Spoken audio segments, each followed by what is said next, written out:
Digital Innovation Leader here in JCPS, and I'll be leading the show today. A team that's able to come with us today, we've got Heather Worrell. She's the Executive Administrator of Digital Innovation for JCPS.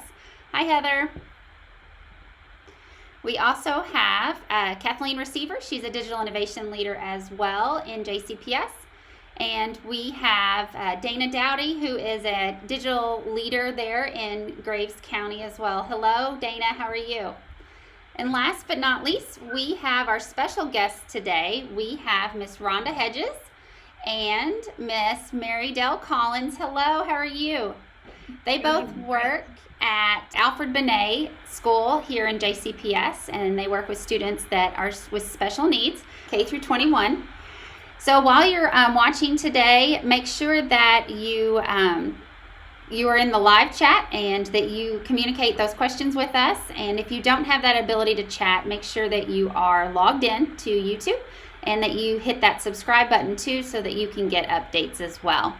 So without further ado, I'm going to let Miss Rhonda take it away and let us know what awesome things that she and her team are doing with Google Slides.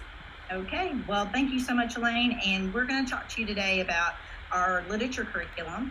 And Mary Dell is here. 4 years ago, I approached her and said, we need to do something about reading. We were just seeing a lot of round robin reading going on, and even our classrooms where students have difficulty reading. And so I just felt like we could do more. And we started looking for curriculum, and we're sadly let down that there's not a really great low incidence curriculum out there for reading. So we made our own, and we started 4 years ago. And so that's what we're going to talk to you about today, and how we plan for that and how we break it up as a school. And we've moved into Google Slides this year. It's our first year using Google Slides, and it has been an adventure. So we want to share with you what we've learned and want to share those tools with you guys so that maybe you can do something like this in your classroom. Okay, so this is our great team. I hope you can see that. They are all going to be joining me today as we go through this presentation. So the very first question is, how do you go from a blank slide and be an interactive tool for students? And that's where we started. And so that is where Mary Dell's going to jump in and talk to you a little bit about our project-based learning, how we design that, and how we plan out for the school year. The books that we've covered are, our first book was Willy Wonka and the Chocolate Factory. That was our very first book, and we used at that time Smart Notebook. And we also then moved into Nim's Island, and then we did Stuart Little. And we'll talk to you a little. We used Dr. Ginevra Cortez curriculum. Look at literature for low incidence students and how they should go through a book and learn it the best way. And so that's how ours is designed, and I'll share all that with you in a minute. But first, Mary Dell's going to talk to you about how we plan out for a book and how we break that up. Yes. So before we begin each book, we work together on a plan for that book. We get together as small groups and we assign different sections of our plan to each group, and then we work on that together. The plan includes an anticipatory set. You're right there. Right there. And it also includes a PBL, which we put in there as well. We have vocabulary, and we level our vocabulary for levels 1, 2, and 3.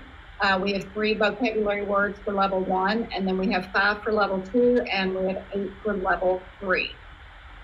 Then we also have vocabulary sentences, which are actually pulled from the book so that the students can see those words in use in the book. And then we also have comprehension questions, and we level out our comprehension questions for those 3 levels as well. Okay, so basically to explain that as well, we get together in the summer, we split the book up by various chapters. And so if Mary Dell and I were in a team, we may also provide you with, she would be my team, and we would work together and do vocabulary for that particular chapter together, while another group pair is working on chapter 2, and vice versa around the building. So every teacher in the building has some input for how this is going to play out and work for the school year. So we feel like that's a really great way for us to plan it, and everybody in the building has invested interest in the reading curriculum. And she talked about project-based learning, and we do have project-based learning activities. for every single chapter in the book. And so this is just an example planning tool that we use. And they do that also in those planning days before school starts. And again, we're kindergarten through 21, so we break it up even for elementary, middle, and high sometimes, and provide various levels of instruction. That way, in addition to the 3 levels of learning that we break our lessons up. So this planning tool is used as well. And then we also use, we took the Buck Institute rubric and designed it for low incidence. And this is the rubric that our teachers use to score our students that do the project-based learning. Yes, and so the great thing about all of us being involved is everybody has a vested interest in the reading program, which is really great for the teachers. And then also all of our pre-planning saves us a lot of time in the school year. So then when it's time for us to do each individual chapter, most of the background work is already done. And so it's just basically a matter of plugging in the information into the Google Slides. So therefore, there's not one person or a small team of people trying to come up with that every single time that we're trying to put the material together throughout the school year. It's already planned out. So we have a plan that's designed in the summer that allows us to go ahead and do the work in Google Slides throughout the school year so that we have that material. So again, every teacher from art, music, PE, everybody has a role in that planning process in the summer. So the great thing about it is that you get everybody really excited about the book. And so this year, the book is Lightning Thief. And so that was a big, hard thing for us to do. And so Mary Dell, thank you so much. She's going to go on back and get the next person that's going to join us, because we're going to talk about how we did this work in Google, because it is a huge undertaking to move from one platform to the other. I know that we met with Elaine last year to talk about this, and I was a little stressed out about it and didn't think we could do it in Google Slides, but boy, we have pulled it off and it's working. And Miss Smith's coming in now and she's going to join me. So I'm going to share my screen again, and there's Julia. Hi. They're going to bounce in and out because they're taking care of babies as well as we're doing this work. So Julia, we just wrapped up talking about project-based learning and how we do the planning. And now we're going to jump into your area, which is talking about the Edit Master, yes, which is a tool that we didn't know anything about. So we want to share with the world, how do you use Edit Master and use it effectively. Again, I want to show you really quickly what the design looks like, and then that'll help Julia talk about this area. So this is what our first slide, when every chapter comes up, this is what you see. And down each side, these are buttons, and we'll talk about those later, how we design those. But this is our Lightning Thief curriculum that is interactive for students, and they can put this on the smart board and go up and actually touch these buttons, and they actively move to the slide that you want. So the first mission was to use Edit Master. So that is what my friend here, Julia, is going to get us into. So still love Smart Notebook, but we also really feel that we wanted to marry the two. So we've been able to do that, and we want to share that with you in just a moment. So Julia, all right, you're up. So Edit Master. So we think of Edit Master as kind of like creating a background for your slides. That way nothing can be moved around. So what you do to work in Edit Master is you will first go to, in your toolbar, Slide, and then down at the bottom you'll see Edit Master. So once you're in Edit Master, it'll lock your pictures and design down so that no one can move. Here at Binet, we have lots of happy clickers that like to click all over the page, and it'll move material and content around. So this way, when we have it in Edit Master, no one can move that or make any changes to the presentation. And we like to think, oh, sorry, I had to click. Look at that. One of the things that we like to call it is it's like a wallpaper for your background. So for example, when Heather sent me this slide presentation to work in for you guys, I was struggling because some of the things weren't locked down. And I'm so used now to working in Edit Master that I actually created this as a wallpaper, or used Edit Master to create my own wallpaper, as I like to call it. When we used to, back in the day, use PowerPoint, you could always select, and you can still do that in Google, but they're pretty basic. Background. So you are creating and making your own background, basically, with pictures that you want. All right. Yeah. All right. So we're going to give you a little sample we've made this little sample Edit Master drawing, I guess you could say, in it. Okay, Julia. Okay, so if we go to present mode, we'll see that if you're on slide 2 in present mode, and as you can see, we have put the flower in the background. I just tried to grab it and move it, and I can't move anything. Now locked it down for her, so it's not down. So now if we go to slide 3, we'll be able to see that we can click a box. Might take it a second. Yeah, there's sometimes a lag.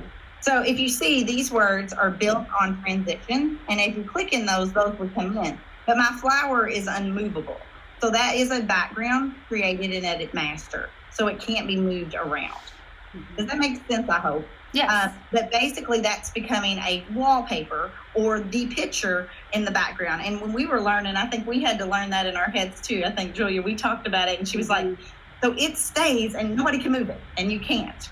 And we'll talk about in a little bit about you can move things and what can be moved and what can't. So for example, the word flower, because it would be flying in, would possibly be able to be moved if a student, or you would animate it. So we'll talk about that in a moment, about how you animate those things, and the Edit Master creates that. So let me show you where that lands so that you can understand better about Edit Master. So if I was going to change the background, wrong word, not change background. Apply layout, and that's where my lands. So after you create an Edit Master slide, that's where it would go. So it's right there. Julia's going to leave us, and we are going to bring in someone else. And as we do that, I want to just talk you through for a second the next portion that we're going to look at, which is buttons. So if we're looking at buttons, why they're important, one of the things that really helps us out, or what we found, kids really like to have something that they can push, and either we annotate behind that or we show them something. Come on in, Miss Nicole. Nicole was standing here. She didn't want to jump in with me. She was nervous. But buttons are really important, and we really feel like there's something that really keeps that attention of the student. And we've learned how to use the Edit Master that we just taught you about and put GIFs on the Edit Master, so that when a student moves a button in front, now they are rewarded with a visual that tells them they got the right answer. So that's a big plus. So that's where Nicole is going to come in and show you that. So let me pull it up for you, Nicole, and let them see what we're seeing. So I'll just explain a little bit about how we use the buttons and how to create them. So that's one way. There's 3 ways you can use buttons. So like you just did, if you click on the button, it can fly away. And in the background, there's a little GIF. Like Hedges said, our kiddos love GIFs. It's kind of fun. Another way is you can link the button to a page in the presentation. So for example, the arrows. Yeah. We could use this one. We want to throw them on here. Yeah. All right. So if we go to our actual presentation. Yeah. So all of these are buttons down the side, like I told you earlier. So which one do you want to go to? You want to go to the we can do comprehension. I do comprehension a lot. So she sets up our comprehension. She's in charge of the comprehension section. Yes. And so when I hit that, when I go back home, it goes straight to the comprehension section. So that's just a page that's linked in the presentation. So that button has a link on it. It's not animated. It doesn't fly away or do anything special. It just truly takes you to this portion of the slide. Yeah. So that's one way to use it. And if we went to one of these, you will see there's lots of, and so let me just show you this one. What happened to Percy's dad, Nicole? Lost at sea. And watch what happens. So if they get the right answer, it flies away, and then there's a little GIF in the background. And then all these distractors, if they can click the wrong answer, nothing happens. And those are all part of what? Part of the Edit Master, yeah. So the reason for that, and we learned this the hard way. How did we learn this, Nicole? There was lots of stress when we did this, and the buttons would not work. Well, before we found out you have to lock things down in Edit Master, like you have to lock down the distractors, we were just putting everything on the actual slide. And so anytime they just click the slide, it wouldn't, it would go to the next page. It would go to the next page. Yeah, it wouldn't actually fly away.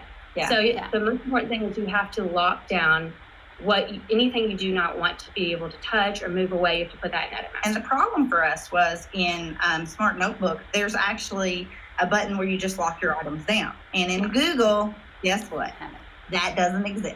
So we're going to teach you today how to do that and learn from us, because it took a little bit and a lot of gnashing of teeth. And it's so simple once you learn how to do it, and then you'll never have that problem again. I have a quick question, Hedges. Sure. So if I make a button, is it locked down as well? So if the student touches the button, it doesn't move, or is the button just a piece on its own, and it can move? Excellent question, because when we teach you about locking down, one of the things we're going to teach you to use is the arranging of your items, so that some things are in front and other things are sent to the back. Okay. And why that's important. Gotcha. So the other items won't be able to move because they're in the back, and this locking box that we're going to put over the screen will keep you from being able to move those items. Does that make sense? Mm-hmm. Yep. We'll get into that a little bit more in the locking part in just a little bit, but that's a great question, because it is very, very confusing, and it can be extremely hard to take when you put all that work into it. So what we've learned is using the Edit Master. So in that particular slide that we showed you with our comprehension, it's really important for you to notice on that. Let me get it up here for you. All of these items are on Edit Master. So the only thing in the gift, so the only thing that is actually on the actual page that added was the picture that is hanging over top of the button that is hanging over top of the ocean scene that you're seeing there. The correct answer. Okay. So everything else is a part of the wallpaper or background picture. So I like, when we were talking about and trying to explain it to each other, I was like, it's like a placemat. Mm-hmm. And the placemat, or it's the paint on the wall. So whatever the paint is, and we can hang a picture on the wall, but we can also move that picture around. Mm-hmm. So if you can think of it as like a wall that's painted, and that's what's stationary. Gotcha. Thanks. That's how we had to talk about it and think about it. Otherwise, we were losing our minds a little bit. So she's going to go through, how do you make a button? How do you make a button? 3 easy steps. So choose the picture you want. So you just go to Google, copy and paste your picture. So when you paste your picture, you're not pasting it in Edit Master, you're pasting it on the actual slide. Then you're going to click on that picture, and this little blue box is going to come up to show you it's selected. And then you go up to the toolbar up here and click this little link button. And so then when you click that, it's going to look like this. And this is where you can either link that button in a slide in the presentation, so next slide, previous slide, your home page, or you can link it outside of the presentation, and you would copy and paste that link there. So you could link it to a YouTube video or Google Classroom or any other website. And when you click the button, it'll take you to that website. Wow. Yeah, that's pretty much how you do buttons. Super simple. And then we're going to teach you next how to lock down slides. So thank you, Nicole. You were amazing. And that really helps us let you guys know how that's really important. And next comes Melanie. Melanie she's walking in now. She actually locked down all of our slides. Yes, I did. How many slides are in our Oh my gosh. Currently, there's about 100 at the moment, but it grows every week. It's bigger and bigger. So, and just so you understand how we do that, we do a chapter every 2 weeks for the entire school year. So the teachers have, and not all of our classes do reading every day. Elementary does reading every day, and so does our middle school, but our high schools only meet for reading 3 days a week, Monday, Wednesday, Friday. So we had to think about, they're going to need more than just a week to go over this abundance amount of material. Mm-hmm. So each 2 weeks, we have to provide all of that, 100 slides, about 100 slides for each 2 weeks for each chapter. Okay. And so that changes. So just so you get an idea, by the end of the year, we'll probably have, if there's 22 chapters, that's 2,200 slides for the entire book. Wow. Just to give you an idea. Yes. So we're going to now jump back, and Melanie's going to talk to you about how to lock down, because that is her job. And then at the end, I'm going to go through the curriculum a little bit for you to kind of see how all of those things work. So I hope that helps you to understand why we're doing it the way that we're doing it. So, all right, Mel, here we go. Okay, so I like to call myself, they gave me the name, the finisher, because when you lock down the slides, this is going to be the absolute last thing you're going to want to do. Because if you add any other slides or anything, that's just going to mess everything up. And the reason why you want to lock down the slides is because, one, you don't want to be on a slide and go up and push something somewhere on the smart board or whatever, and then it jumps to the next slide. And also you want it to be interactive and allow the kids to get up and be able to manipulate the buttons and so forth and see the GIFs and all that. So if you don't lock it down, none of that's going to happen. Okay, so you see right there, so it's circled. You grab the little square, you'll click on that, and then you will come over and you'll drag that completely over from corner to corner and just stretch over the whole box. Okay. Does that make sense right there? Yep. Okay, then once you do that, I don't think you can really see it, but up in the taskbar, there's like a little paintbrush, and you'll want to click on that, and you'll want to make everything transparent. Also make the transparent, and I put it here in the notes, make the box and the line transparent. Yes. That's very important. Yes, very, very important. All right. Step two. So you go and click on the link button. And this is very important because you're going to want to link that particular screen to itself. So you'll go down to the little bottom here, see where it says right there, and you will find the slide that you are on. So say you're on slide 30, you will go down, find slide 30, and you will apply. It will say apply, and that's basically just linking the slide to itself. Now, the reason you're doing that, Melanie, is because when you're clicking on that screen, right, it will link, right, but it's linking right back to itself. Exactly. So there's no change for the viewer at all. Exactly. And so we have actually done that on all of the slides in this presentation, so that when you're using it, you too can't do that unless you use the two buttons that we've added in the corners. Right. And the way that you'll know that's working is you'll see my little hand is not an arrow, it's a hand. Exactly. And so that helps us to know as well. So you go to the link, you push link, and make sure that your square is highlighted, and then you add that particular slide back to itself. Right. Okay, step 3. When you have those little kids coming out and those fingers going everywhere and they're touching everywhere, that will make sure it's linking right there. Step 3, last step, now you're going to go back to your little toolbar and you're going to go to the arrange button and basically scroll down and you're going to send this to the back. So you select the order and then select move to back. You want that to go into the back. You're never going to see it, but it's actually just keeping that link to itself. Right. Yeah, and that's really locking down slides. That's really the gist of it. We feel like that's probably the most important step. But one thing that we want to caution you about, that is the finisher here. Exactly. It doesn't go to her until everyone's added their slide. Yes. One of the reasons for that is if you do not lock it down, like she said before, people will click everywhere. Or if you add a slide later after you've locked down, it will mess up all of your links if you're linking from slide to slide throughout with buttons. Yep. So you have to have a finisher. So we assign that to Melanie. Once it gets to her, no one can add anything else to it for the rest of the time for that chapter. So that's pretty important. Yeah, very important. They can edit their own little slide if they need to, but they cannot add another slide to the slide deck. Makes sense. That makes sense.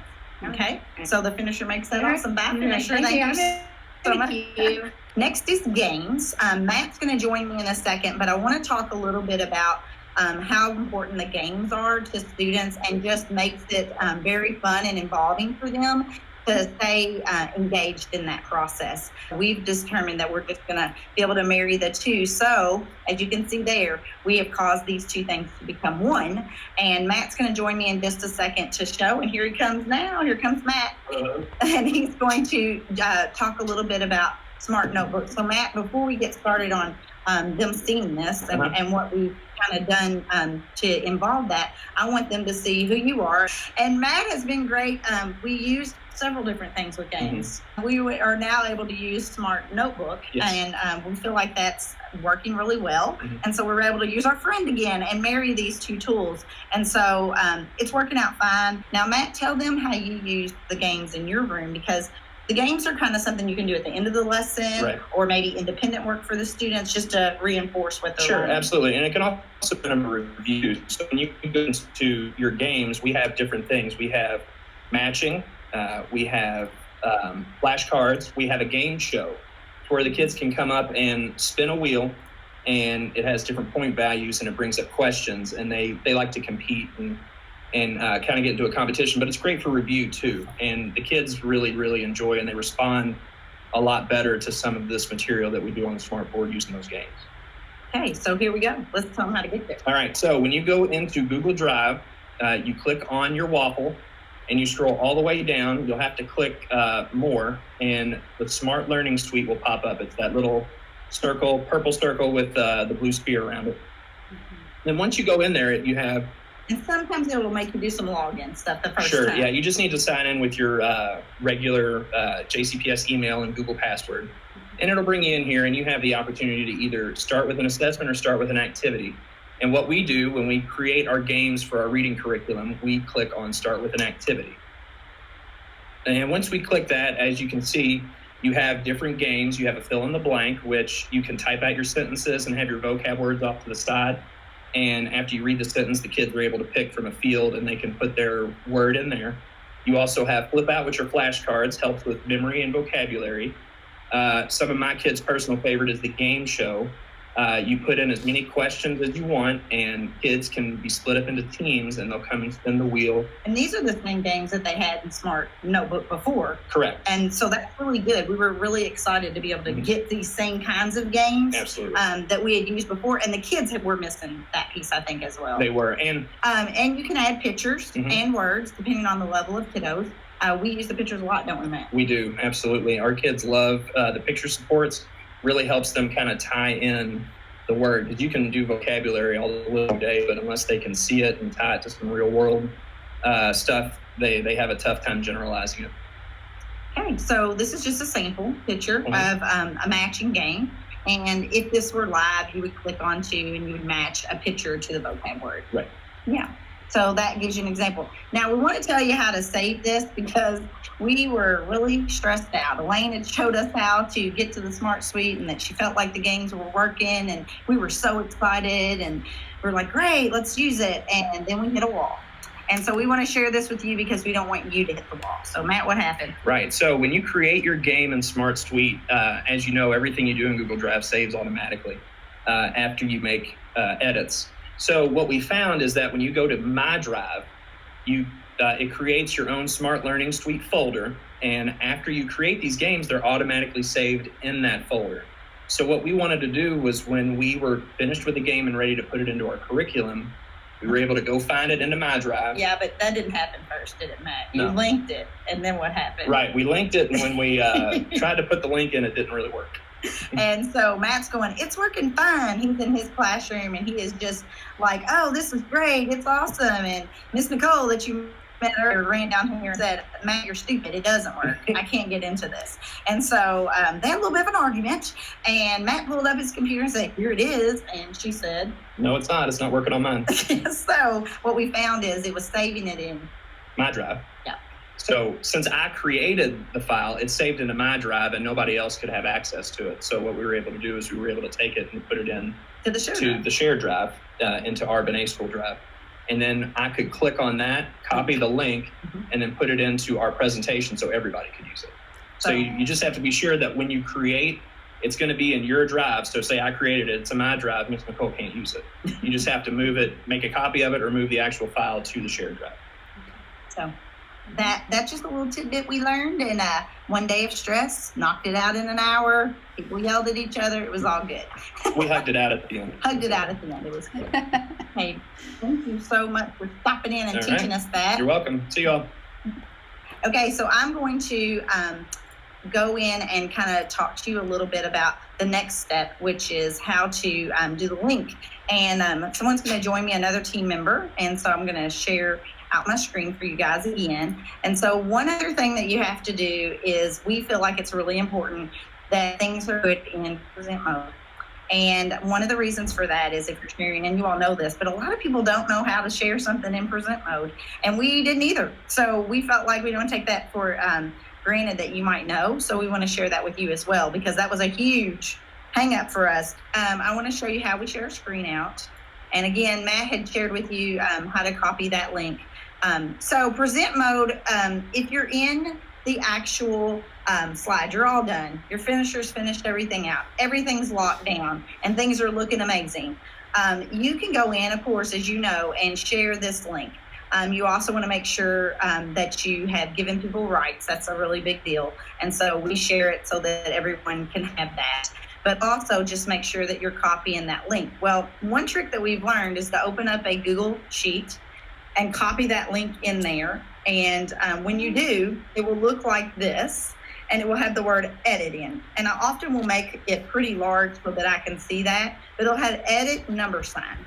And that is the piece you need to change, and before you share it out with friends across the building or whoever that you're going to give it to. So we changed that to present question mark. The question mark is crucial. You have to have that. And you also, if you put presentation, it will not work as well. So it's present question mark, and then you'll be able to share it in present mode when you send that to them, and they will not be able to go in and edit your slide. That is super cool. I never knew that. Dana, Elaine, Kathleen, did you guys know that little tweak there? I think Kathleen uses that with the teacher backpack, but it helps you when you don't want, especially when you're presenting even, like a KISTI or something, but using it with your students is powerful too. I love it. I feel really good. I thought you all knew that. Okay, so teach us. We love when principals teach us. That's awesome. I had no idea. I had to Google that. I think I watched about 10 YouTubes and figured that one out, because I was like, people do this. What is the deal? And so I just did not want to send it out to our teachers. So I'm going to go back in and show you a little bit more about how we set the curriculum up, because I'm pretty super proud of what we're doing. And if, like I told Elaine, and I've said this to everybody I've talked about this curriculum, if we can do this with children with intellectual disabilities, there is absolutely no excuse that every elementary school could be working a book and kids could be doing this as a center over to the side in a classroom. And also in middle schools, I've talked to my supervisor about this as well. There's no reason our reg ed schools cannot be pulling this off and having teams of teachers, because the energy that this brings our building is amazing. It is awesome. So just a shout out, we do an expo of learning like every other school in Jefferson County, but I am determined it not be a science fair kind of model. And so we actually will turn our gym on November 22nd. And anyone's invited. You just contact us and we will get you in there from 9 to 12, and we turn our gym into the Lightning Thief.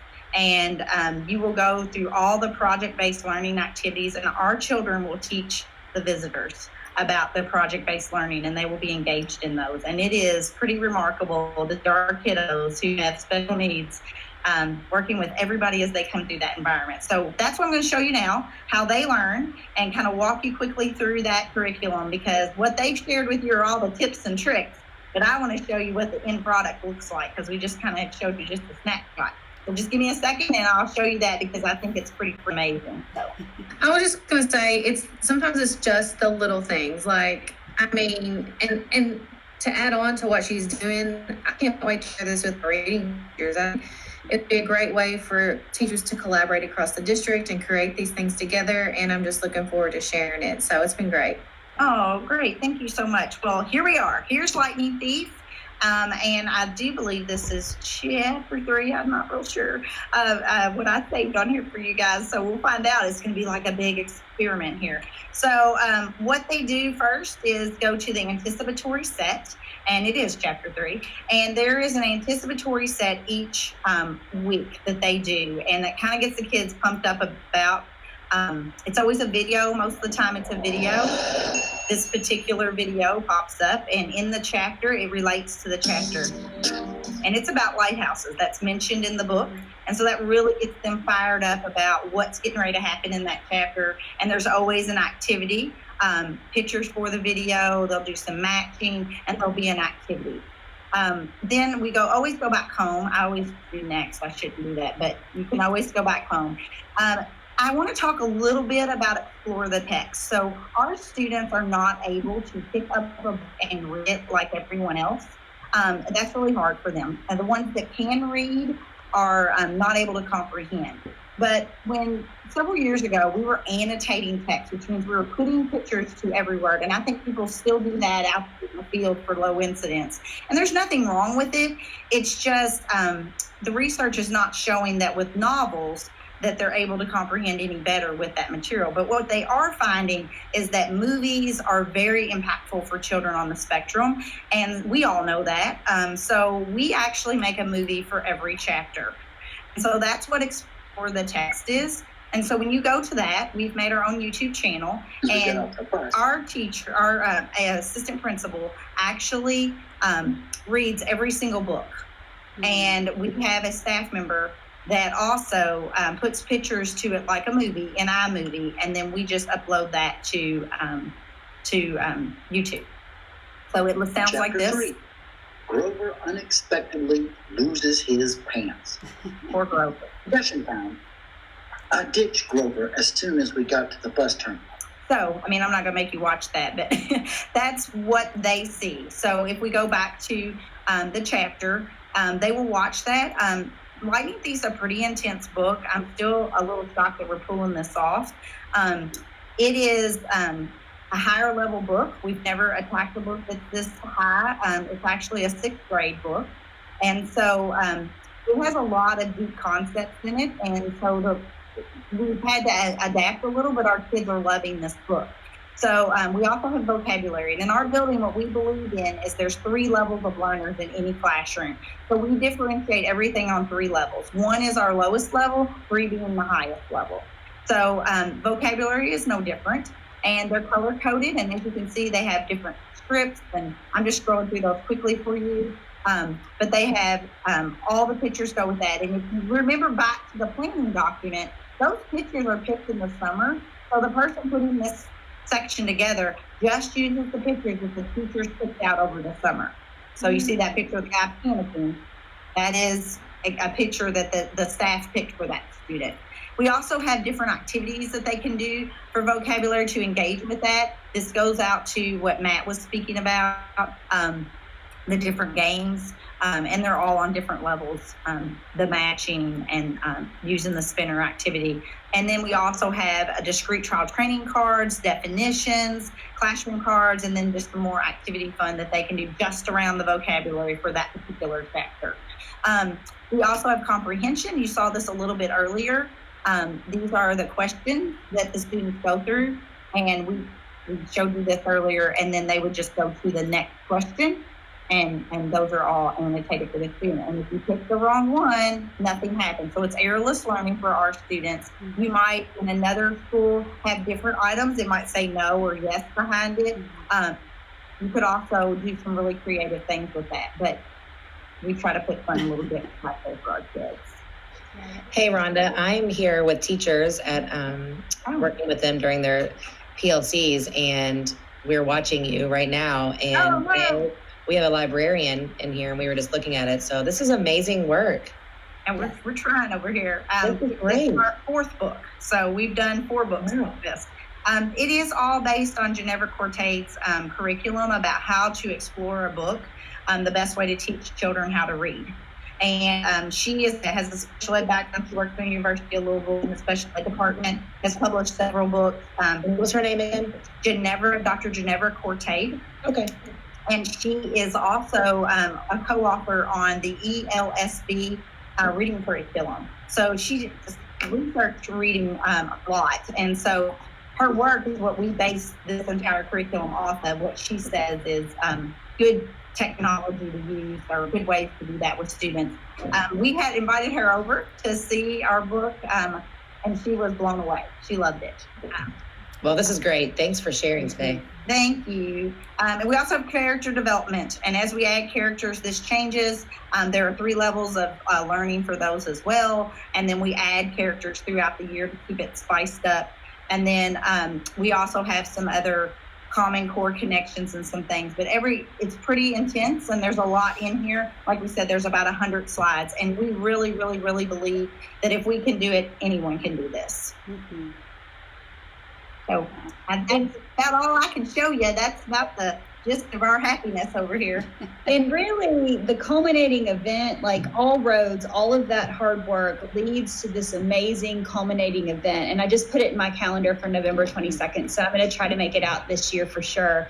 But that you told me when you described it earlier in the year, that's kind of like Epcot Center. That as a visitor, you didn't want it to feel like a science fair. You wanted it to feel like an experience, like when you go to Epcot. Yeah, so they come in, and every year, it's kind of funny because when we planned the first one, it's like, we're not having presentation boards. There will be no science boards in this room. There will be none.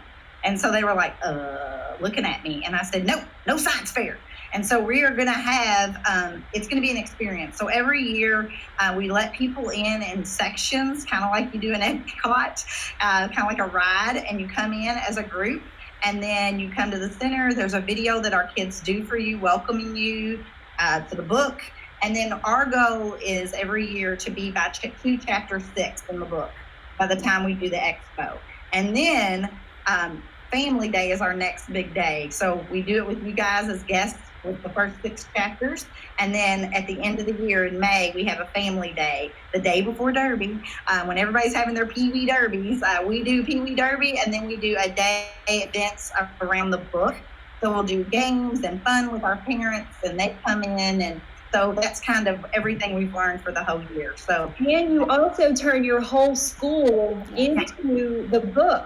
And so the art teacher, I got to meet with him, and he was making like the Greek and Roman like faces coming out of the wall, and it's a very immersive learning experience for these kids. And I love the word expo.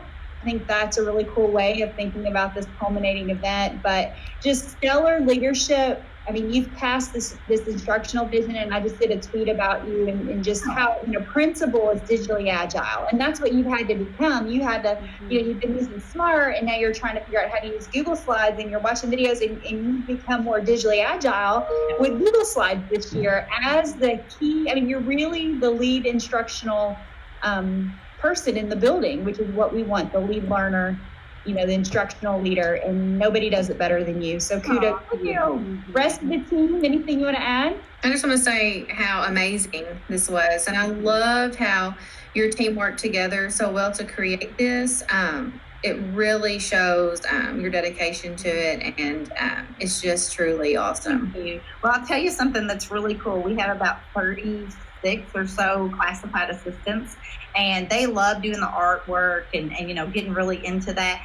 But several of them have come to the teachers and said, you think next year Ms. Hedges will let us join the Google team so that we can start doing some of the Google work? And the teachers were ecstatic. They come running to me and they're like, hey. And so one of the things we also to support everybody is I wrote a grant last year, and actually help my teachers get Google certified on the Google team, is we actually wrote a grant so they could pay for their time to do that as well. So those are other pieces I feel like as a leader that if you just keep supporting people, then it becomes contagious and they just can't help it. They're just like, I want to be a part of this. This is cool. So it's amazing. And so Monday is our professional development day, and we are planning the expo out. And they'll be working in teams and working on how to design their space and what it's going to look like. So the cabin for Zeus and Poseidon's cabin and what that's going to look like. And they have some amazing ideas brewing for our expo. So this one's probably going to be the best. Every year I say, this is the best. And then they knock it out again next year. So. And it's cross-curricular, which is something when I was out there, your kids had, for one of the projects, they had like swimming pools, and you guys were going outside and making, what were you making? You were so chapter 1 is the chapter I do every year. So I do chapter 1 to show everybody for the planning what I want them to do. And so I present it at the retreats and get them all fired up about the book, and I give them all of chapter 1. So in chapter 1, he vaporizes the teacher, and I'm like, how are we going to explain vaporize? I'm not going to do that. So I studied and thought about it, and it's change of matter, which is a science thing. And so he took the teacher from a solid to a gas.